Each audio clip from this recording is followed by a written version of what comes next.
is a caste system in heaven. But it's exactly backwards from the caste system this world naturally creates. This world applauds and esteems the wealthy and the powerful and the privileged and the talented. That's not how God's system works. Jesus came and he proved it. He took the lowest spot and he was God.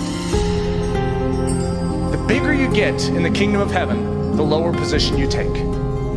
The special ones in God's kingdom are the weak ones. The ones who can't fight for themselves, the ones that can't speak for themselves, the ones that don't have someone to feed them, the ones that don't have someone to protect them. And Jesus says those are the prized ones, and you treat them as the royalty here on earth. And the way you treat them is ultimately the way you're treating me. What you do unto the least of these is how you're ultimately treating your God.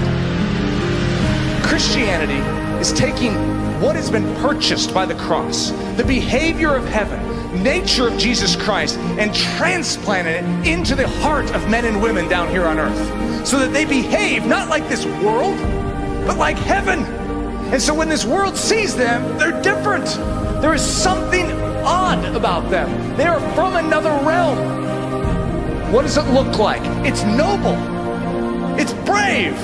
It's courageous. It's selfless. It is willing to spend itself for the weak.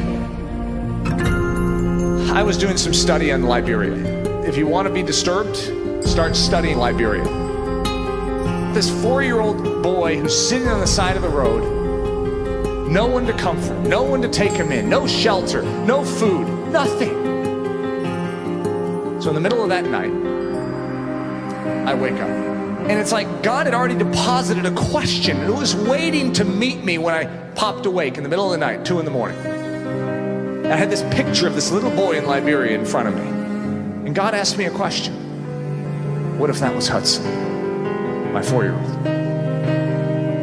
Eric, what if that was Hudson? You don't mess with the Father's heart. What if that was Hudson? If my boy was on the side of a road across the world from me, suffering, totally alone, not knowing what's happening. He's not old enough to comprehend this. He's abandoned. He has no one to fight for his cause, no one to give him a voice. He doesn't even know how to articulate his circumstances. He's hungry and no one's feeding him. He's starving to death. If my son is in that situation, stick a concrete wall in front of me and I claw through it with my bare hands. This is my son we're talking about. And if I couldn't get there, I would call up every friend I have. And I would say, I have a son over in Liberia. You call yourself my friend. I need you to get on a plane. And I need you to get to him. I'll give you the coordinates. I'll do whatever it takes. But I need you to get to my son and be a father to him. God's response. Eric, that's my Hudson. That is my Hudson. And he's looking to us. And he's saying, I'm calling up everyone I know.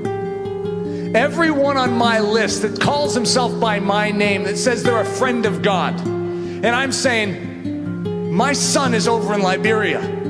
Are you willing to get on the plane and get to him?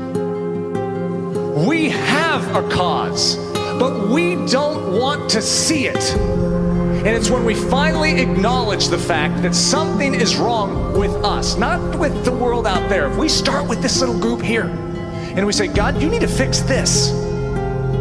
I suffer from depraved indifference. So do you. Oh, we care. It's not that that doesn't move us at some level to hear about this little child over in Liberia. We care, but we can go home tonight and sleep just fine. How is that? It's because there's an indifference to that life. And it's naturally born within us. That life isn't affecting us. It's not in our backyard. We're not related to it. It's someone else's issue. In fact, we start quoting scriptures about God being a father to the fatherless. We're like, thank you, God, that you're a father to that child. He says, remember, you call yourself my body.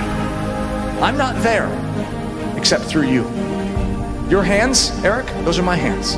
Your feet, those are my feet. That heart, that's my heart. And if it's not beating, my heart's not beating on this earth anymore.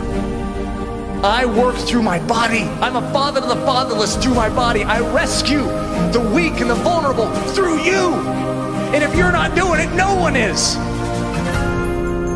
There is a solution for our disease, which is known as sin, and it's Jesus Christ. There's a solution for these dying children, and it's Jesus Christ. Might sound overly simplistic. That's it. That is the solution, because Jesus Christ will change a man like Eric Ludy into a man that feels what Jesus Christ is feeling. And he cannot stay in suburbia USA anymore and do nothing. Heroes are made because they are moved, not in their head, but in their heart. You have to be moved at such a level where you will shed blood. Jesus Christ was moved, for God so loved the world that he gave. And that son that was given suffered and died for what? For the cause that is being laid before us tonight. It wasn't head knowledge about the disaster taking place in this world. It was life abandonment unto the cause of those that are dying, unto the eternal souls that are around us. Do we care at the level God cares? Do we carry a burden? When we go home tonight, will we grieve over the fact that those children are God's children, and he is longing for an advocate to stand up and say, I'm willing, God, to fight for what is yours. I'm willing, God, burden me. When Jesus was in Gethsemane, you know what he was there for? He was there for life. He was burdened with the weight of it all for life, and he was willing to sweat great droplets of blood. Are we? For our King and his glory, we will rescue these little ones.